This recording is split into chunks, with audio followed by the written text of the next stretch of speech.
SC ST और OBC के vote से बीजेपी सरकार चला रही है, नहीं तो एक प्रधान और मुखिया तक नहीं जीत सकता है। इनकी जो संख्या है, कोई नेचुरल हत्या नहीं है, एक कोई नेचुरल हत्या नहीं है कि हम इसको सबसे मना के खत्म करने में, ये हमारा अपमान है और अपमान का बदला लिया जाता है, अपमान में सबसे नहीं किया जाता है कि हम हाई कोर्ट में लड़ेंगे, सुप्रीम कोर्ट में लड़ेंगे। आप सोचिए कि जब सरकार हमारा है तो FIR के लिए हमको सुप्रीम कोर्ट क्यों देना पड़ा? तो हमें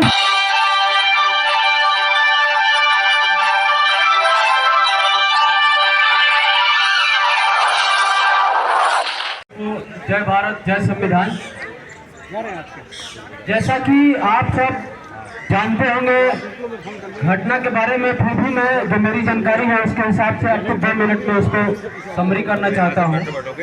आप सबको ही पता होगा कि ये घटना 1 फरवरी का है, 31 जनवरी और 1 फरवरी के रात को, जिसके लिए हम लोग यहाँ आए हुए हैं।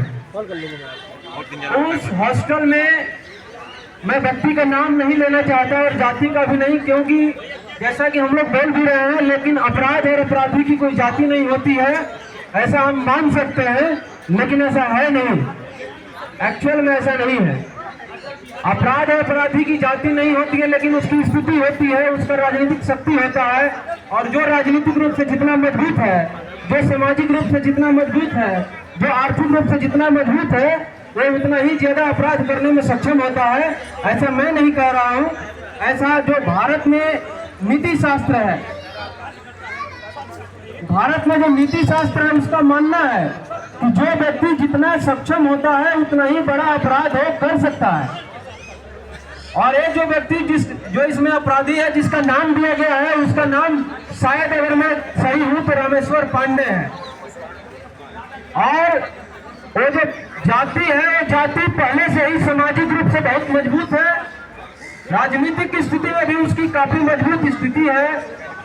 और उत्तर प्रदेश में जिनकी सरकार है वे उस जाति के सामने नतमस्तक रहते हैं, क्योंकि उनका जाति व्यवस्था में भरोसा है। और अभी हाल ही में आप लोग देखे होंगे कि मनुस्मृति के फोटो के साथ उनका एक तस्वीर आया था। उत्तर प्रदेश के मुख्यमंत्री अजय कुमार बिष्ट, जो कि अपना एक कह सकते हैं कि ढोंग करने के लिए नाम योगी रखे हैं। ढोंग करने के लिए मैं इसलिए कह रहा हूँ क्योंकि वो व्यक्ति उत्तर प्रदेश में जो सबसे ज्यादा अपराधी था, वो सबसे ज्यादा जो अपराध किया था, जैसे ही वो सरकार में आता है, अपनी सरकार में अपने ऊपर लगे हुए मुकदमे को वापस लेता है। आपको क्या लगता है, इस व्यक्ति से आप न्याय की उम्मीद कर सकते हैं? अगर मैं कहीं अपराध किया हूँ और मैं ही जज बन जाऊँ उस केस में, तो आप लोग क्या मानते हैं कि न्याय होगा इसमें? आप लोग बोल सकते हैं, मानते हैं कि न्याय होगा? नहीं होगा।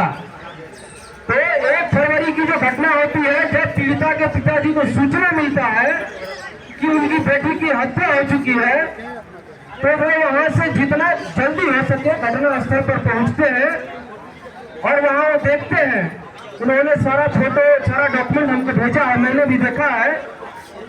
जो दरवाजा था उसका दोनों तरफ से जो बंद करने वाला जो उसमें लोहे की लगा हुआ था, वो दोनों सुरक्षित है, कहीं से दरवाजा टूटा नहीं है।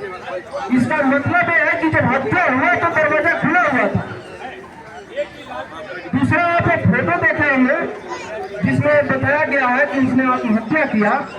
उसका एक पैर बेड के ऊपर था और एक पैर नीचे जो है जमीन से लगा हुआ था, कोई भी पैर उसका हवा में नहीं झूल रहा था। तो आप लोग या कोई भी व्यक्ति, कोई 80 साल का हो या 5 साल का बच्चा हो, जैसे ही उसको थोड़ा भी चोट लगता है तो तुरंत अपने आप को सुरक्षित करने की कोशिश करता है। अगर आप में से ही, हम में से भी कोई भी व्यक्ति अगर किसी भी कारण से फांसी लगाना भी चाहे, तो जैसे ही उसको दर्द होता है अपने आप को बचाने का प्रयास करता है। अगर इन अपराधियों का हम उत्तर प्रदेश पुलिस को अपराधी कम मानते हैं, हम उत्तर प्रदेश सरकार को अपराधी ज्यादा मानते हैं, क्योंकि जो उत्तर प्रदेश पुलिस और सरकार का चपरासी है, उसकी इतना औकात और हैसियत नहीं है कि वो किसी अपराधी को बचा सके या छुपा सके। इसमें पूरा का पूरा सरकार, मंत्री और मुख्यमंत्री जिम्मेदार है और शामिल भी है। तो उसमें जो है वो लड़की का जब हत्या किया जाता है तो दिखावे के लिए उसको, उसके गर्दन को उसी के रूम में लगे हुए विंडो से बांध दिया जाता है। और गेट खोलने का काम उस हॉस्टल का मालिक जो था रामेश्वर पांडे करता है।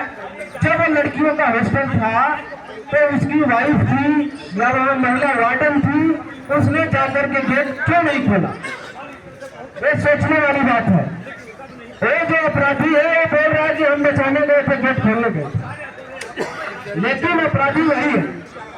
उसके बाद 1 फरवरी का हत्या होता है, उसके साथ बलात्कार होता है। लड़की के पिताजी 1 तारीख के डेट में ही, आप लोगों के पास अगर FIR है तो उसमें स्पष्ट लिखा है, और नहीं है तो आप लोग ले सकते हैं, मेरे पास है। उसमें लिखा है कि 1 तारीख के डेट में ही लड़की के पिताजी ने अपना लिखित बयान नजदीकी थाना प्रभारी को दिए।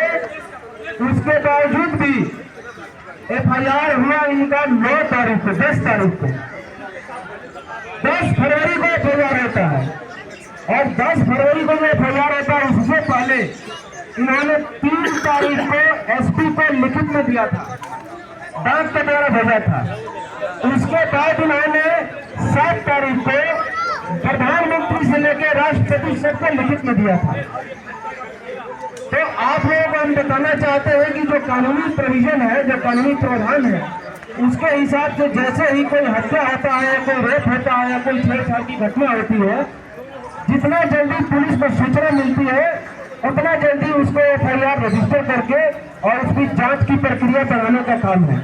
ये सरकारी नियम है, जो सरकारी नियम भी अगर माने, कानूनी नियम भी माने तो।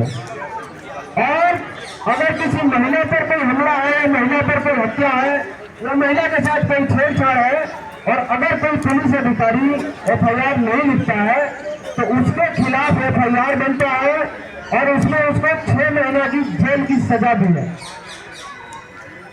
तो अब आप ये सोचिए कि जिसने FIR करना था रेप और मर्डर में, उसने FIR क्यों नहीं किया? जो FIR किया गया है उसमें किया गया है BNS, जो भारतीय सुरक्षा संहिता, नागरिक सुरक्षा संहिता, जो कि कहने के लिए सुरक्षा है, उस पर हत्या हो रहा है।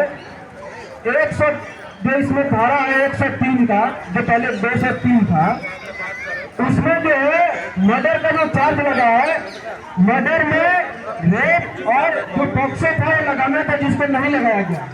अगर ये लगा होता तो अपराधी भी गिरफ्तार होता, वो थाना प्रभारी भी सस्पेंड होता। इसलिए हम सबका मांग है कि सबसे पहले इस प्रोविजन को लगाया जाए। जो बातें हम कह रहे थे कि जो अपराधी है उससे न्याय की उम्मीद नहीं कर सकते हैं, आप छोटे जान लीजिए सरकार अभी तक क्या किया है।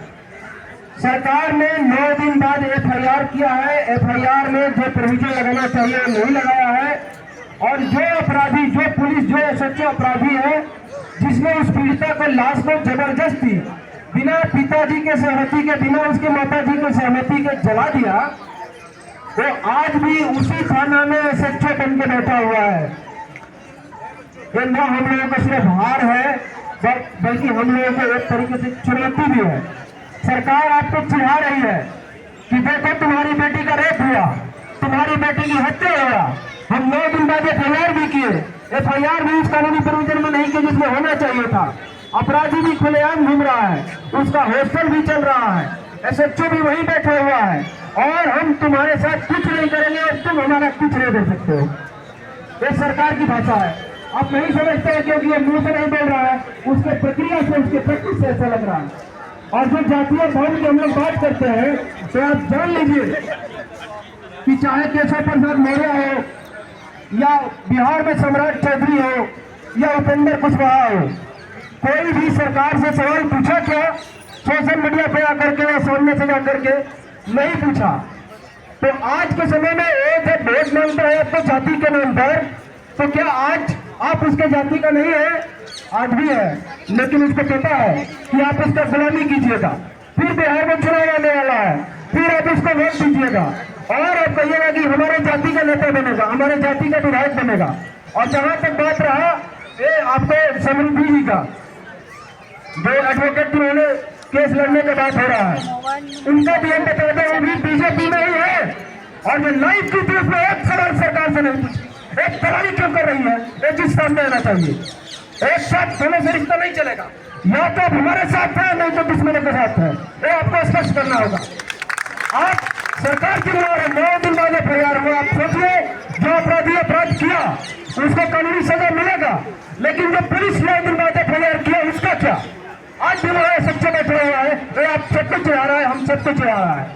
और तमाम देश में जो महिलाओं के साथ अपराध हो रहा है, जब आप देखिएगा मणिपुर में जब नंगा घुमाया जा रहा था महिलाओं को, तब सब लोग चुप था, दिल्ली में सब शांति से बैठा हुआ था, उसी का रिजल्ट है। इसलिए हम तमाम उन महिलाओं से जिनके साथ इस देश में अत्याचार हो रहा है, जिनके ऊपर जुल्म हो रहा है, कानून आंखों मूंद ले रही है, और ये समाज जो अपने आप को समाज बोलता है, वो एक पार्टिकुलर इसी पे उठ के आता है। शर्म है और लानत है ऐसे समाज पर, और हम भी उस समाज के हिस्सा है। इसलिए हम उन तमाम महिलाओं से क्षमा मांगते हैं, हम क्षमा प्रार्थी हैं, हम अपराधी हैं कि हम एक बेहतर समाज की भूमिका नहीं निभा पा रहे हैं। और आज जब हम लोग यहाँ बैठने की बात की तो बहुत लोग ऐसा बोला कि घटना तो बनारस में हुआ था, लड़की तो बिहार की है, आप दिल्ली में क्यों आ रहे हैं? आप सोचिए वे लोग कहना क्या चाहते हैं? जब हम लोग 16 तारीख को उत्तर प्रदेश भवन घेरने की बात कर रहे थे, हम लोग एक मीटिंग कर रहे थे ऑनलाइन, तो उसमें आप ही के समाज के जिस जाति की बात करते हैं, उसी जाति में एक नपुंसककार व्यक्ति था जो कह रहा था कि हम लोग शोक सभा मना के इसको खत्म कर लेंगे। ये कोई नेचुरल हत्या नहीं है, ये कोई नेचुरल हत्या नहीं है कि हम इसको शोक सभा मना के खत्म कर लेंगे। ये हमारा अपमान है, और अपमान का बदला लिया जाता है, अपमान का शोक सभा नहीं किया जाता है। तो यहाँ पर जो भी लोग ऑर्गेनाइज कर रहे हैं उन सबको, उसमें हम भी शामिल हैं, बहुत सारे लोग हैं। हम लोग एक अल्टीमेटम देंगे इस सरकार को, इस दिल्ली सरकार को, और मतलब केंद्र सरकार को और उत्तर प्रदेश सरकार को। आपको पता होना चाहिए उसी उत्तर प्रदेश से, उसी बनारस से ये जो यहाँ प्रधानमंत्री बन के बैठा है, जो हरियाणा आंसू निकालता है, वहीं से है नरेंद्र मोदी, जिसको आप लोग जानते हैं। एक शब्द नहीं बोला इस घटना पर। क्यों नहीं बोला? क्या ये उसके चुनावी क्षेत्र की घटना नहीं है? घटना है, लेकिन आप उसके लिए कीड़ा मकोड़ा है, आप उसके लिए मनुष्य है ही नहीं। और वो बोलता है कि हम ओबीसी है, किस मुंह से ओबीसी है? क्या ये महिला ओबीसी नहीं थी? आप एक बताइए। इसके अलावा भी बहुत सारा घटना उत्तर प्रदेश में हो रहा है, और सरकार इस पर, जिसका नाम अभी एक साथी ले रहे थे, एक टेमी मिश्रा करके कोई इनका मंत्री था, किसानों के ऊपर गाड़ी चढ़ा दिया था और कई किसानों को मार दिया था। इसके अलावा जो भी भाजपा में रेप करने वाला नेता है, उसका फूल माला पहना कर स्वागत किया जाता है। तो आप सोचिए कि आपके साथ कैसे न्याय होगा? जिस मनुस्मृति के साथ वो बैठता है, उस मनुस्मृति में महिलाओं को पशु का दर्जा दिया गया है, तो कैसे ही योगी आपके साथ न्याय करेगा? इस घटना के लिए, ये जो रेप और मर्डर की घटना हुआ है, इसके लिए उत्तर प्रदेश पुलिस से ज्यादा उत्तर प्रदेश सरकार जिम्मेवार है, इसके लिए अजय कुमार विश्व जिम्मेवार है, और इसके लिए पूरी भाजपा जिम्मेवार है, उसको जवाब देना होगा। और जो भाजपा में बैठे हुए इस समाज के नेता है, चाहे वो केशव प्रसाद मौर्य हो, बिहार में सम्राट चौधरी हो, या यहाँ पर समृद्धि कुशवाहा जी हो, उनको भी बोलना पड़ेगा, सरकार को जिम्मेवार ठहराना पड़ेगा। और आकर के दो शब्द बोलने से नहीं कि हम हाई कोर्ट में लड़ेंगे, सुप्रीम कोर्ट में लड़ेंगे। आप सोचिए कि जब सरकार हमारा है तो FIR के लिए हमको सुप्रीम कोर्ट क्यों जाना पड़ रहा? तो हमें उस पार्टी की क्या जरूरत है? रिजाइन करो उस पार्टी से। अगर उस पार्टी में तुम्हारी कोई इज्जत नहीं है, तुम्हारा कोई बात नहीं सुनता है, तुम्हारी बेटी का रेप किया जाता है, क्या आप मानते हैं कि केशव प्रसाद मौर्य इस बेटी को अपना बेटी मानता है? आप मानते हैं कि मानता है? नहीं मानता है। अगर वो उसकी बेटी के साथ, अगर ऐसा नहीं बोलना चाहिए हमारा, अगर वो इसको अपना बेटी मानता तो एक दिन के अंदर पूरा थाना सस्पेंड हो जाता, एक दिन के अंदर उसका हॉस्टल सील हो जाता, वो व्यक्ति गिरफ्तार हो जाता। और ऐसा जब किया जाता तो समाज में दूसरी ऐसी घटना नहीं होती। आज जब हम लोग यहाँ पर खड़े हैं तो हम लोग सिर्फ स्नेहा के लिए नहीं खड़ा है, हम लोग सिर्फ एक भारत की बेटी के लिए नहीं खड़ा है, हम उन तमाम भारत की बेटियों के लिए खड़ा है, उन तमाम महिलाओं के लिए खड़ा है जो इस देश में जन्म ली है, जो इस देश में जी रही है, उनके मान सम्मान के लिए खड़ा है। हम अपनी बहन के लिए भी यहाँ खड़ा है, अपनी माँ के लिए भी अभी खड़ा है, अपनी बेटी के लिए भी यहाँ खड़ा है। यहाँ कोई भी किसी दूसरे के लिए खड़ा नहीं है, सब यहाँ अपनी माँ बहन और बेटियों के लिए खड़ा है। और यहाँ जो लोग भी समाज की बात कर रहा है, जब तक सर्व समाज एक साथ इकट्ठा नहीं होगा, जब तक यहाँ मूल निवासी की जो बात कर रहे हैं, मूल निवासी के बाद में भी आप देखिए बीजेपी में कौन लोग वोट देके जिता रहा है। आज SC ST और OBC के वोट से बीजेपी सरकार चला रही है, नहीं तो एक प्रधान और मुखिया तक नहीं जीत सकता है। इनकी जो संख्या है संख्या बल जो है चुनाव जिताने हराने में बहुत मायने रखता है। तो आप सब लोग जो लोग यहाँ भाजपा में है उन पे हम लानत भेजते हैं, उनकी हम निंदा करते हैं, और अगर उनके अंदर थोड़ी भी मानवता बची हुई है तो वे लोग भाजपा से रिजाइन दें और बोले कि इस घटना के आरोप में, इस घटना के बदले हम लोग भाजपा छोड़ रहे हैं, या तो एक टाइम दे कि एक सप्ताह के अंदर अगर वहां से थाना प्रभारी सस्पेंड नहीं होता है, अगर उसका हॉस्टल सीज नहीं होता है, अगर वो अपराधी गिरफ्तार नहीं होता है तो हम भाजपा रिजाइन देंगे। और यहाँ मुझे पता है कि यहाँ कुछ लोग ऐसे खड़ा है जो भाजपा में जरूर रहेंगे। हम देखना चाहेंगे यहाँ जितना लोग है सबका फोटो हमारे पास रहेगा कि वो लोग बीजेपी से रिजाइन देता है या सर झुका के गुलामी करना स्वीकार करता है।